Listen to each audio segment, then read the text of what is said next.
Bernard Squarcini se savait très attendu. Protégé par un garde du corps, il semble aborder cette audience avec sérénité. Qu'est-ce que vous allez dire devant la cour aujourd'hui? Vous allez l'écouter. Je serai dans le même fil que mes collaborateurs. C'est lui qui, en mars 2012, peu après les tueries et la mort de Mohamed Merah, a évoqué la thèse du loup solitaire. À la barre aujourd'hui, l'ancien patron de la DCRI a tenté de corriger ses propos. À l'époque, ses paroles auraient été dénaturées. Oui, Mohamed a agi seul, a-t-il dit, mais il a été formé et poussé par une nébuleuse islamiste, nébuleuse à laquelle, selon lui, appartient Abdelkader Merah. C'est un revirement, mais c'est bien sûr une bonne chose, puisque ça conforte en effet mais les choses qu'on sait nous depuis le début, que Mohamed Merah, même s'il a tué tout seul, encore une fois, il faisait partie d'un réseau, il a bénéficié d'une logistique et que son frère, effectivement, était son cerveau.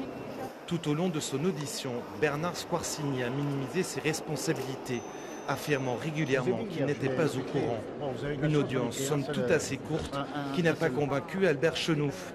Le père de l'un des deux militaires tués à Montauban a attaqué l'État après ces tueries. Il est ressorti désabusé de cette audition. Il a changé tant mieux, il a évolué tant mieux. Il paraît qu'il a dit ses regrets.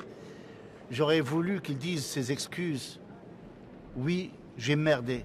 J'avais depuis le départ dit qu'on savait qui était qui et qu'on aurait pu éviter mon fils et les trois enfants avec leur papa. Bernard Squarcini a quitté le palais de justice sans annonce, pas sûr que les parties civiles et les familles des victimes aient obtenu les réponses qu'elles attendaient de lui.